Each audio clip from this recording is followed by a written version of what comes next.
A zombie invasion just broke out again, and I already showed you the best letters to survive in, but what about the worst? So let's start easy on you and set you up with X. There's 4 sides to hide in this one. The 2 of them that are on either side will be basically out in the open. Great for airing out, but really bad for curious zombies just wandering. The one on top of the X will leave you exposed to other dangers other than just zombies, like rain, and who'd want that? And the last one, which can be found on the bottom, after literally crawling under the letter, it will leave you feeling extremely cramped, with your face shoved into the dirt below you, so take your pick. Plus, if you try to squeeze right into the center intersection, you'll instantly realize your spine wasn't designed to fold into a crisp 90-degree angle, leaving you stuck sideways like a broken pretzel.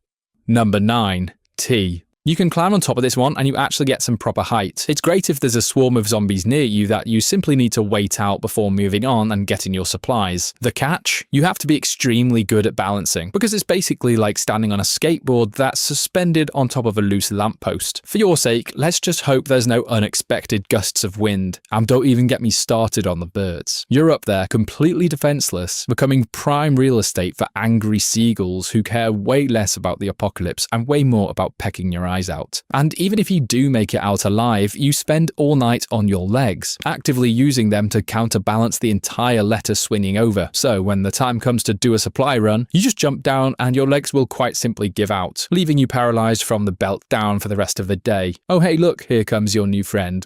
Number 8. N. Ah, finally, a shelter that actually has decent room, decent protection, and will keep you alive, because you can crawl underneath the letter into the big opening at the bottom, but there's only enough room for just you. So your water and food and whatever else you bring along to an ongoing zombie apocalypse has to go in the pocket of space above you, which, let me remind you, is wide open and has no real security at all. So I'd be cautious of rival factions thieving your goods, and I'm sure zombies aren't fussy eaters either. So yeah, in that latter scenario, they'll eat your lunch first, and then when you're proper starving and forced to make a run for it, you'll become their little dessert.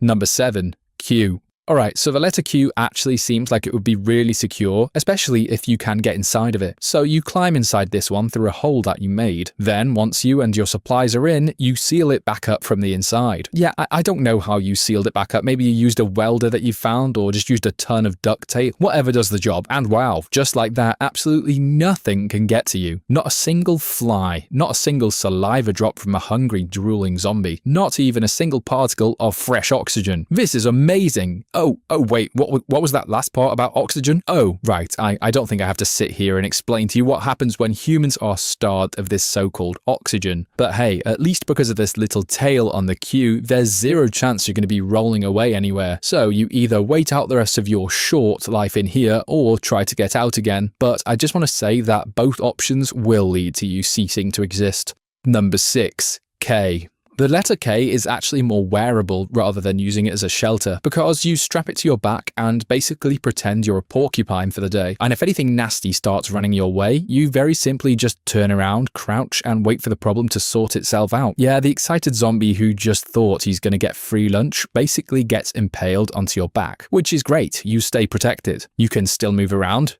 Oh, wait, okay, never mind, hang on. I've just realized after even 2 zombies stuck to your back, I actually don't think you'll have the strength to move anymore. And because you're sweating so much from the new added weight, it's only going to attract more zombies. And now your entire front is exposed because you can't turn around anymore. And I don't think I have to go into detail on what happens next.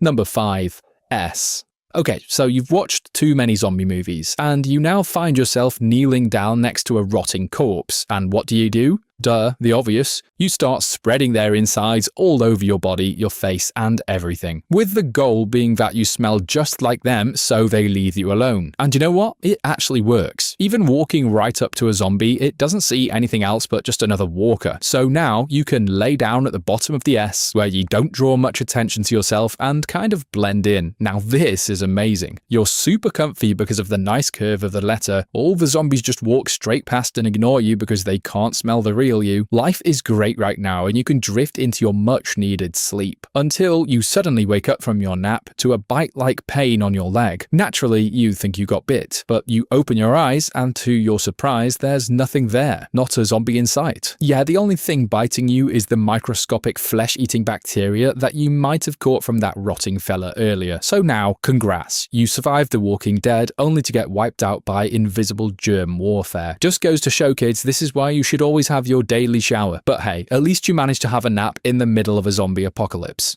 Number 4. Why? So if you get into the top of the letter Y and wait, why is it on the floor? Oh yeah, because gravity exists, and before you could even think about climbing in, the letter has already fallen over. I mean, it's a heavy letter standing on one single twig at the bottom. What did you realistically expect to happen? Physics was never going to be on your side here. In your head, you imagined being able to climb up and make a little cozy nest, be raised and away from all the brain-eating buddies down below, but now the Y is on its side. It really doesn't provide any cover, like at all. Seriously, like you might as well be naked right now with a sign around your neck that says "Eat me." But at least that's what the zombies are going to see when you're scrambling around desperately trying to pick the letter back up. Number 3. G. Okay, so you found the letter G, and you thought you'd be so smart and try and bury this one halfway into the ground, exposed just enough so there's an opening at the top for you to crawl through into the inside of the letter, and for fresh oxygen to reach you. Yeah, you've learned your lesson from the Q incident. So you might think that's it. You've broke the survival secret and you're going to outlive this silly little apocalypse. That is until one speck of dust makes you roleplay as a dad and forces you to let out the loudest sneeze ever. The sound travels up and out from the letter. The curved top of the G actually bounces the sound waves around and projects the sound even further. The zombies nearby obviously heard you, and now they're going to spend all night shoving their arms through the small opening, slowly picking at your legs as you try to get some sleep. But at least you might wake up a bit lighter because the literal chunk's missing from your legs. Number 2. U. The letter U. What do you think happens with this one? Obviously, you simply climb inside, and if you stay silent enough, sure, you might be fine. Zombies will walk past this one, but some will stick around, simply because they can still smell you as there's nothing covering the top. You're basically like a piece of dinner that's just sitting inside a pot, releasing lovely smells and making everything around it really hungry. And eventually, you're going to have to move because of those bad leg cramps you get. And you might have noticed that the letter U doesn't actually have a flat bottom. It's rather curved, actually, so naturally, the whole thing comes flying down and you tip over. The exposed top now happens to be the exposed side, and once that happens, well, it's game over and bon appetit to the zombies. Number 1. J.